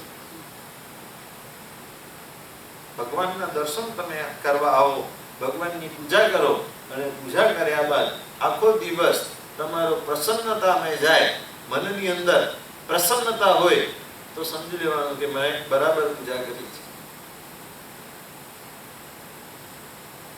અને આખો દિવસ ક્રોધ, માન, માયા, લોભ હેરાન કર્યા કરે, મનની આકુળતા વ્યાકુળતા રહ્યા કરે, તો સમજી લેવાનું કે ભગવાનની પૂજા આપણે સાચી નથી કરી. ઉપસર્ગાક્ષયમ્યંતિ છિદ્યન્તે વિઘ્ન વલ્લય મન પ્રસન્નતામેતિ કૃત્યમાને. ઉપસર્ગો નાશ થાય, વિઘ્નો નાશ થાય, એ તો બધું બરાબર, એ તો કઈ ભગવાન કઈ કરવાના નથી, પણ ભગવાનની ભક્તિથી પોતાની મેળે આ બધું શાંત થઈ જ જાય છે. મેઇન પોઈન્ટ શું છે? મન પ્રસન્નતામેતિ, મનની પ્રસન્નતા તમારી રહેવી જોઈએ. આનંદગંજી મહારાજાએ પણ કહ્યું, ચિત્ત પ્રસન્ન રે પૂજન ફળ કહ્યું. ભગવાનની પૂજાનું ફળ જો કોઈ હોય તો મને ચિત્તની પ્રસન્નતા, ચિત્તનું આનંદ મને પ્રાપ્ત થાય. સચ્ચિદાનંદ કહીએ ને આપણે, અન્ય ધર્મની અંદર સચ્ચિદાનંદની વાત છે. જય સચ્ચિદાનંદ છે. સચ્ચિદાનંદ શું છે? સત, ચિત્ત અને આનંદ. સત એટલે સત્ય, એટલે કે સમ્યક દર્શન, સાચી દ્રષ્ટિ, સાચી સમજણ. ચિત્ત એટલે સાચું બોધ, સમ્યક જ્ઞાન. અને આનંદ એટલે સાચી સમ્યક પરિણતિ, એટલે સમ્યક ચારિત્ર.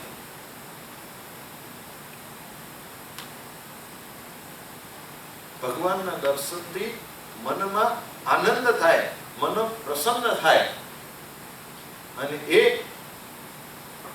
ભગવાનના માર્ગની અંદર આપણે ચાલી શકીએ અને વિતરાગીની પૂજા કરતા કરતા ખુદ વિતરાગ બની શકીએ. એ જીન શાસનની વાત છે. વિતરાગને નમસ્કાર કરવાથી વિતરાગપણું આપણને પ્રાપ્ત કરવાનું છે. એનાથી કોઈ નીચેની વસ્તુ નથી માંગવાની. આ ભાવના સુખ ભગવાનની પાસે નથી માંગવાના કે હું દેવ બનું કે પૈસા વાળો બનું કે આ તે, એનાથી નીચેની કોઈ વસ્તુ જ નહીં. વિતરાગતા મળી જાય એટલે એના બધાથી ઉપર ઉચ્ચ કક્ષાની વાત માંગી લેવામાં આવે. એના પછી કહે છે ભગવાન કેવા છે? સર્વનુણમ, સર્વજ્ઞ છે. બધું જ જેમને જ્ઞાન છે, ત્રણ કાળના બધા જ પદાર્થો, બધા જ દ્રવ્ય ગુણ પર્યાયોનું જેમને જ્ઞાન છે.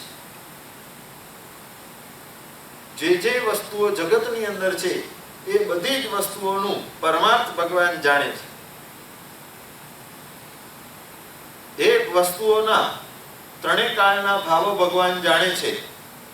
એ આ પુસ્તક છે, આ એની પૂર્વ અવસ્થા શું હતી, એની પાછલી અવસ્થા શું છે, વર્તમાન અવસ્થા શું છે, બધું જ ભગવાન જુએ છે. અને એ સત્ય ભગવાન જુએ છે, માટે જ કોઈ પણ વસ્તુની અંદર રાગ કે દ્વેષ ભગવાનને થતા નથી.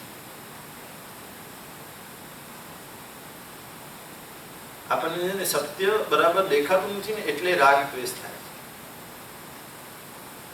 શરીર પ્રત્યે રાગ કેમ થાય? કે એનું વાસ્તવિક, એના પર્યાયો, એના પદાર્થો આપણે જોઈ શકતા નથી, ભગવાન તો જુએ છે. આ શરીર છે, શરીર ક્યાંથી એની ઉત્પત્તિ થઈ અને ક્યાં એનો નાશ થવાનો છે. તમને ગુલાબજાંબુ બહુ ભાવતું હોય, એ ગુલાબજાંબુ પ્રત્યે રાગ હોય, બહુ ગમે છે, મનની અંદર એ મેળવવાની ઈચ્છા હોય, અને એ એટલું બધું ગમતું હોય કે એના પ્રત્યે રાગનો ભાવ, બહુ એટેચમેન્ટ બહુ સારું રહેલું હોય, તો ભગવાન કહે છે કે આ ગુલાબજાંબુ ક્યાંથી આવ્યું? ભગવાનના નજરે દેખાય બધી જ વસ્તુઓ, સંસારની બધી જ વસ્તુ આવી રીતે ભગવાન જોવે છે. કે સમજો ગુલાબજાંબુ છે, ક્યાં, શેમાંથી બન્યું? માવામાંથી. માવો ક્યાંથી? દૂધથી. દૂધ ક્યાંથી? ગાયમાંથી. ગાયે શું ખાધું હતું? ઘાસ. અને ઘાસ ક્યાંથી ઉગેલું? માટીમાં. હવે ગુલાબજાંબુ ખાધા પછી પણ એની ફ્યુચર અવસ્થા શું?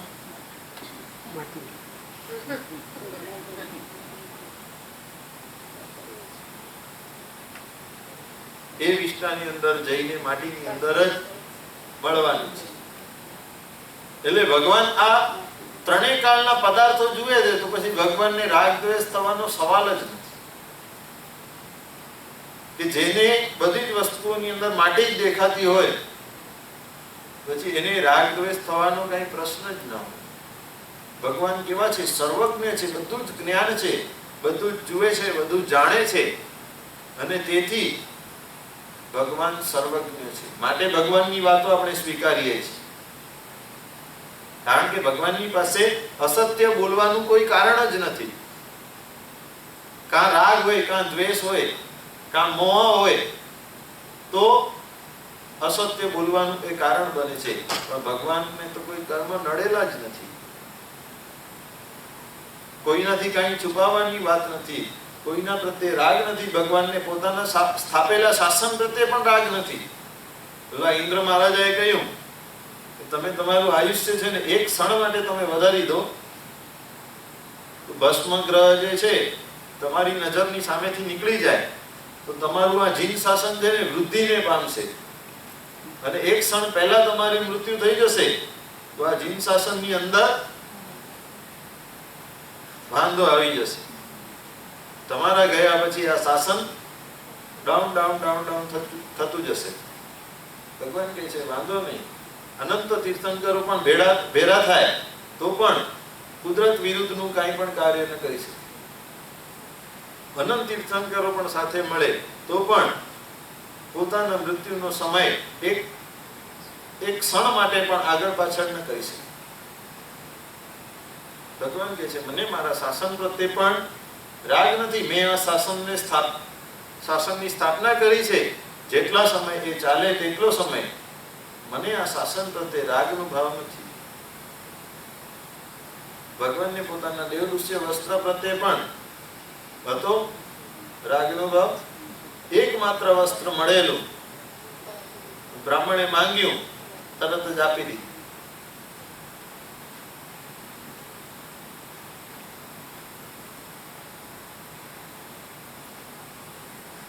ભગવાનને સંસારનો રાગ ટોટલી છૂટી ગયેલો.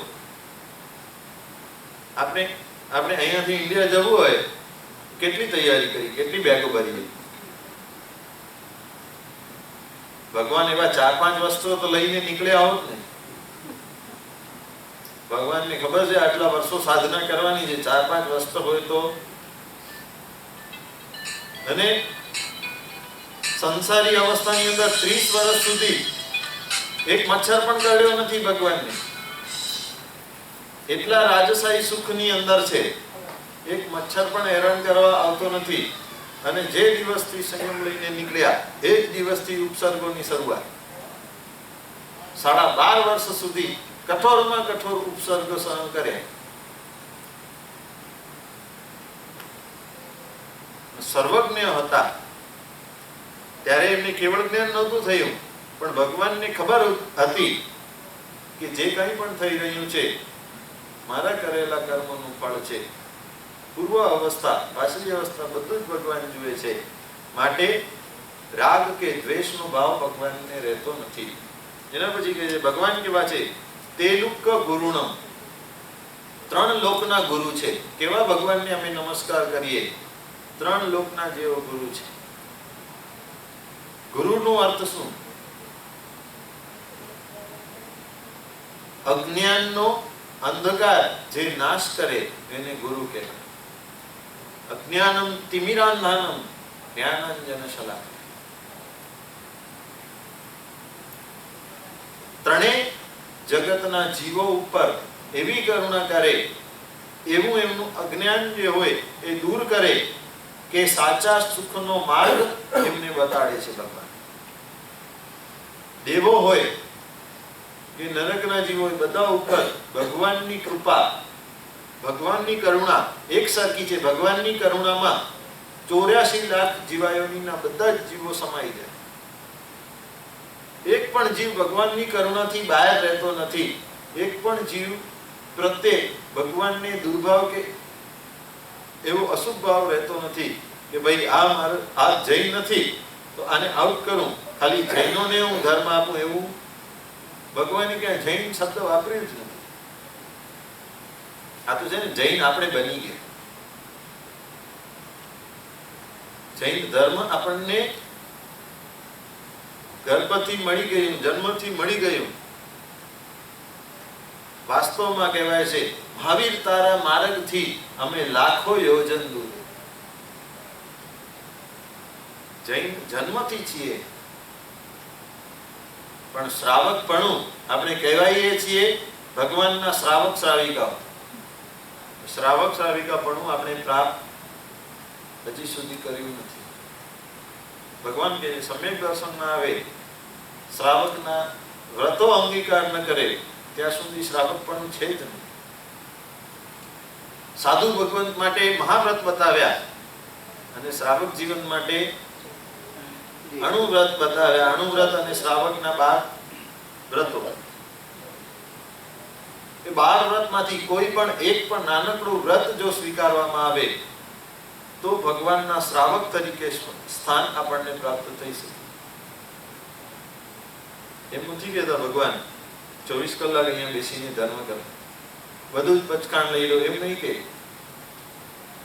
ભગવાન કે મારા જે 10 શ્રાવકો છે ને, ભગવાન મહાવીરના 10 શ્રાવકો, ભગવાનને પૂછવામાં આવે કે આ ભગવાન તમારા આ 10 શ્રાવકો છે, આટલા વેલ છે, આટલો એમનો ધંધો છે, આટલો એમનો વ્યવસાય, એ સમયની અંદર વિદેશોની અંદર ધંધાઓ આ તે બધું જ હતું, એકદમ વેલ છે. પણ ભગવાનને પૂછવામાં આવે તમારા આ 10 શ્રાવકો કેવા? ભગવાન કહે છે અપરિગ્રહી. અને આપણા માટે કોઈ પૂછે આપણે કેવા? ભગવાન કહે છે તમે બધા પરિગ્રહી છો. એ શ્રાવકોની સામે તો આપણી રીતિ સિદ્ધિ કાંઈ જ નથી, આપણી પાસે કાંઈ જ નથી, તે છતાં પણ આપણે પરિગ્રહી છીએ અને એ શ્રાવકો અપરિગ્રહી. કારણ કે એ શ્રાવકોએ નિયમ અંગીકાર કરેલો, લિમિટ બાંધેલી.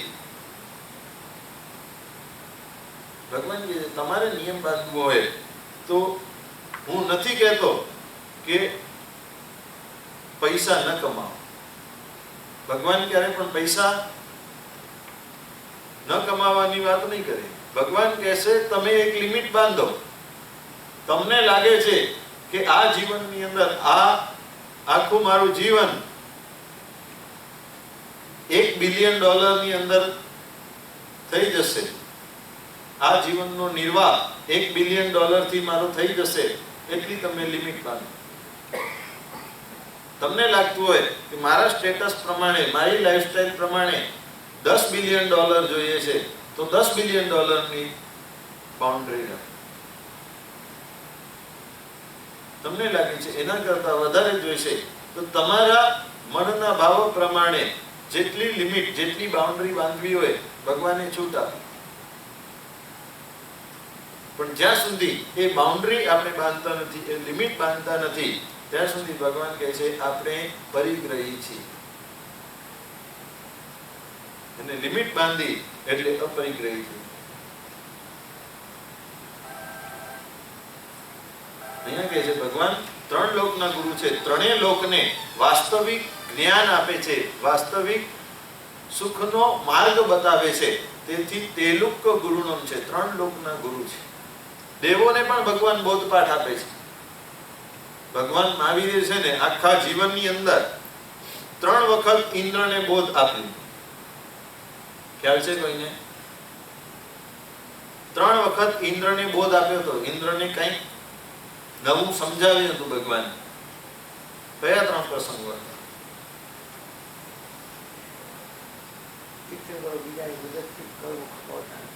હા, એ ક્યારે? જ્યારે પહેલી જ રાત્રિએ કુવારે ઉત્સર્ગ આપવાની શરૂઆત કરી ત્યારે. બરાબર. 1. બીજો?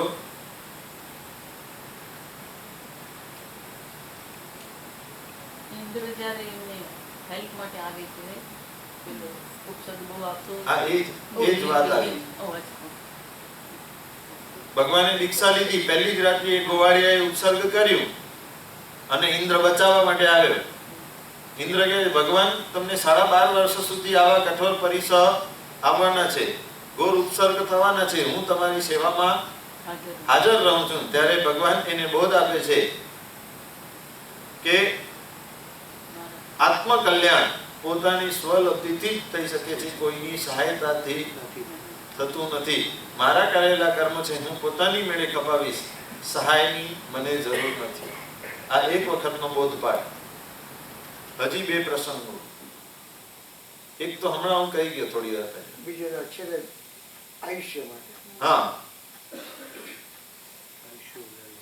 આયુષ્ય વધારવા માટે ઇન્દ્ર કહે છે ત્યારે ભગવાન કહે છે અનંત તીર્થંકરો પણ જો ભેગા થાય કુદરત વિરુદ્ધનું કોઈ પણ કૃત્ય ન કરી શકે. બીજો બોધ કરાવે. અને હજી ત્રીજો બોધ,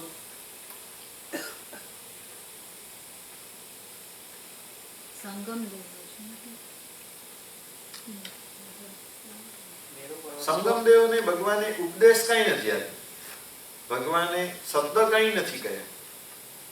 સંગમદેવ માટે ભગવાને આંસુ સાર્યા છે, પણ સંગમદેવને ભગવાને સમજાવ્યું નથી ક્યારે.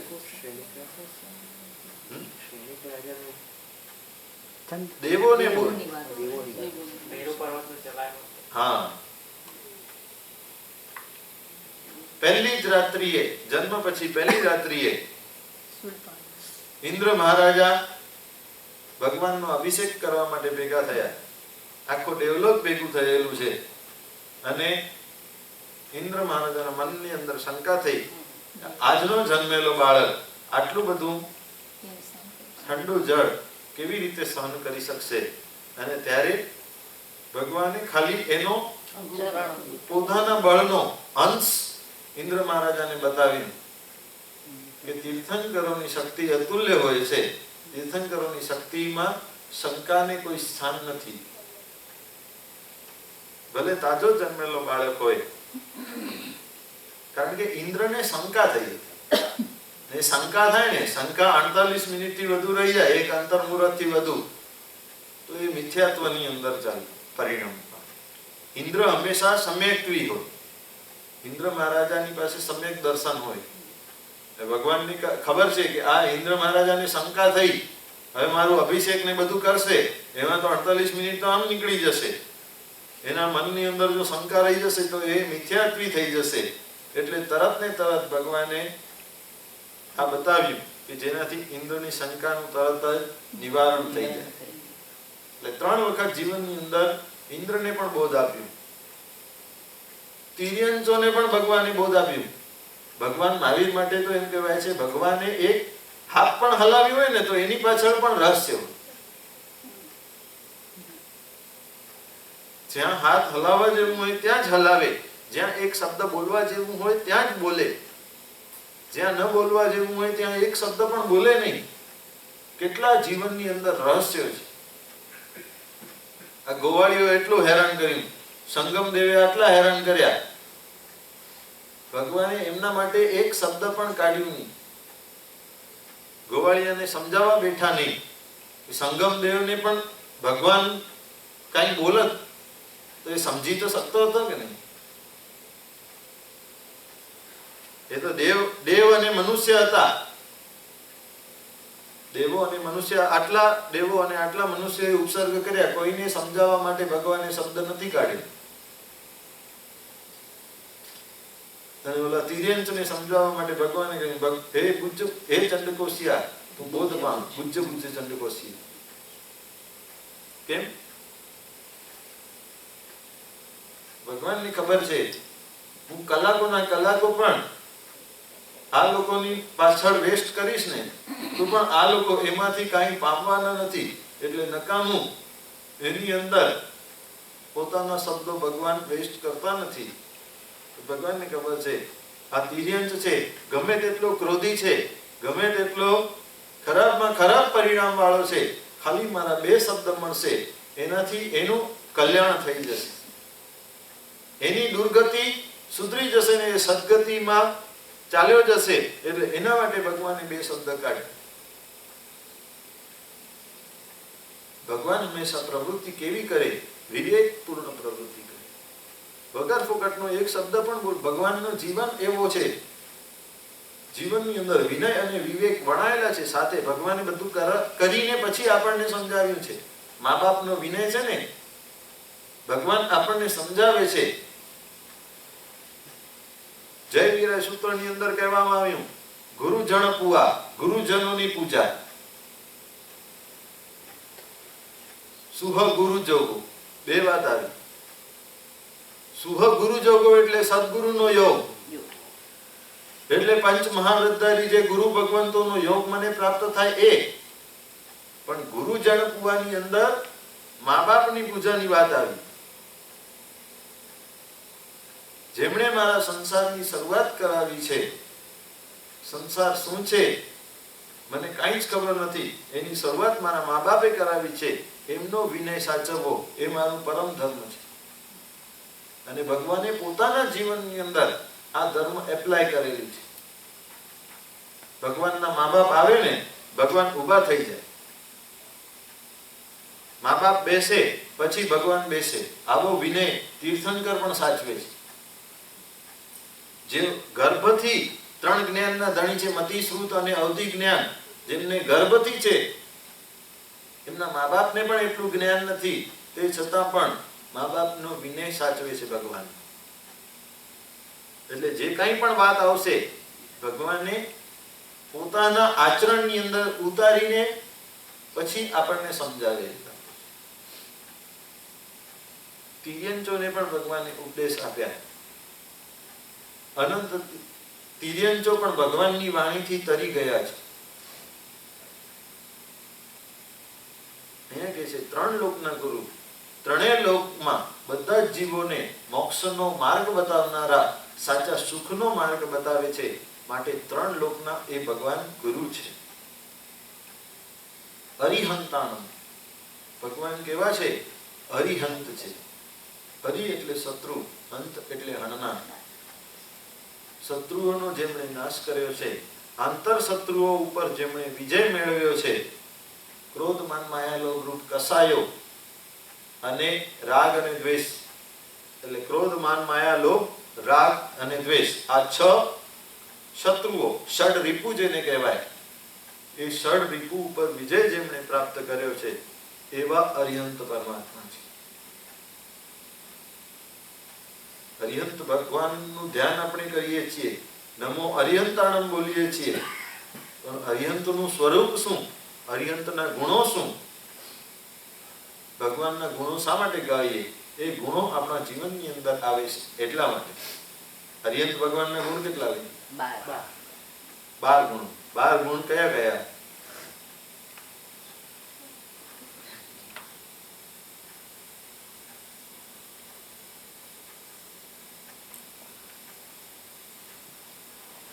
અનંત જ્ઞાન, અનંત અશોક વૃક્ષ અશોક વૃક્ષ દિવ્ય નિશ્ચામર માસ વિરાટ પત્ર સત્રાધ્યાય દિનેશ્વરાય અને પ્લસ 4 પેલા ભગવાનના 8 પ્રાતિહાર્યો, અશોક વૃક્ષ, પુષ્પવૃષ્ટિ, દિવ્ય ધ્વનિ, ચામર, આસન, ભામંડલ, દેવદુંડુભી અને છત્ર. આ 8 પ્રાતિહાર્યો ભગવાનના 8 ગુણો છે.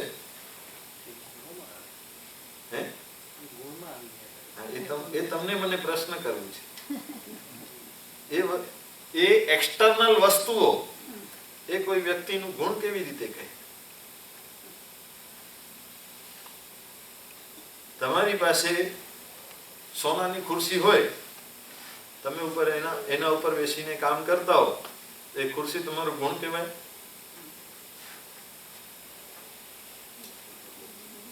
તમારી ઉપર પંખો ચાલતો હોય, પંખાની હવા તમને આવતી હોય, તો પંખો એ તમારો ગુણ કહેવાય?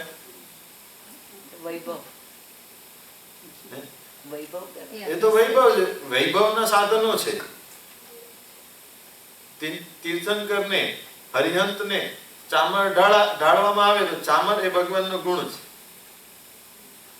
રત્નમય સિંહાસન ઉપર ભગવાન બેઠા છે તો સિંહાસન એ ભગવાનનો ગુણ બતાવે.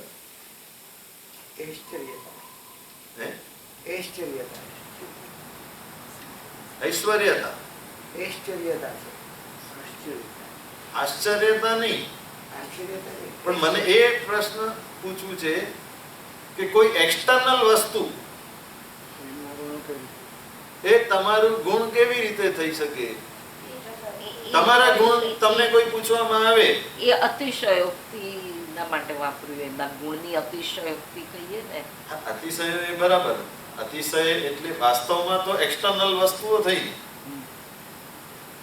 તમારી પાસે કોઈ એક્સટર્નલ વસ્તુ છે, પણ 3 છત્ર એટલે એમ કે 3 લોકના. એ છત્ર પાછળનો ભાવાર્થ છે. એ તો છત્ર પાછળનો ભાવાર્થ છે. પણ છત્ર એ તમારું ગુણ કેવી રીતે થાય? ગુણ એટલે શું? ગુણ એટલે શું? ક્વોલિટી. Quality, virtue. તમારી ક્વોલિટી, તમે સરળ હો, સારા હો, નમ્ર હો, તો એ તમારું ગુણ કહેવાય. પણ કોઈ એક્સટર્નલ વસ્તુ, બહારની વસ્તુ તમારી ક્વોલિટી કેવી રીતે થઈ શકે? એટલે સરળતા સરળતાથી તમારા બિહેવિયરમાં એ વસ્તુ દેખાય એટલે આપણે સરળ કહીએ ને વાતો કરવા માટે. બિહેવિયર હા, એટલે તમારા જીવનની અંદર એ ગુણ વણાયેલો હોય. ભણાયેલો આપણે ભગવાનના આ ગુણો, આ અષ્ટપ્રાતિહાર્ય, ભગવાનની કેવળ જ્ઞાન થાય એના પછી ભગવાનને આ અષ્ટપ્રાતિહાર્યો રચે લેવું. એમની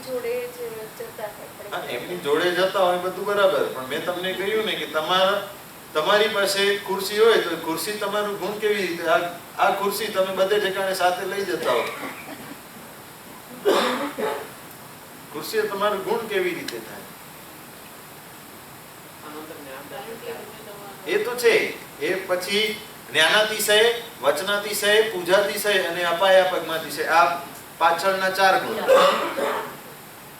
એટલે આ 4 અને ઓલા અષ્ટ પ્રાતિહાર્યો એ 8, એટલે 12 ગુણો અરિહંતના છે. પણ મારે તમને પ્રશ્ન એ કરવો છે, આ અષ્ટ પ્રાતિહાર્યો, એક્સટર્નલ વસ્તુઓ ભગવાનનું ગુણ શા માટે? તમે વિચારજો, આવતીકાલે મને કહેજો.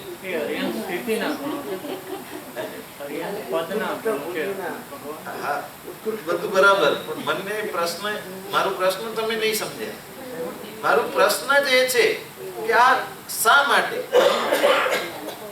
આ એક્સટર્નલ વસ્તુઓ, ગુણો શા માટે? એટલે આપણે પૂજા કરીએ ને ત્યારે ફૂલ ચડાવીએ તો ફૂલની જે કોમળતા, સુવાસ, જે ગુણો છે એ ભગવાનમાં હતા, જે આપણામાં આવે એ વસ્તુ. એટલે ફૂલ ચડાવવાનું એક્સટર્નલ વસ્તુ થઈ, રાઈટ? પણ એની દ્વારા ભગવાનના કયા એમના પોતાના ગુણ હતા એ આપણને ખબર પડે છે, એટલે ફૂલ ચડાવીએ છીએ. એ તો પૂજાની વાત છે. હા, એવી રીતની જ વસ્તુ આ વસ્તુઓ દ્વારા એમના અંદરના ગુણોની પ્રતીતિ થતી હશે આપણને. એવું કરવું. તમે જરાક બરાબર રિસર્ચ કરજો, હજી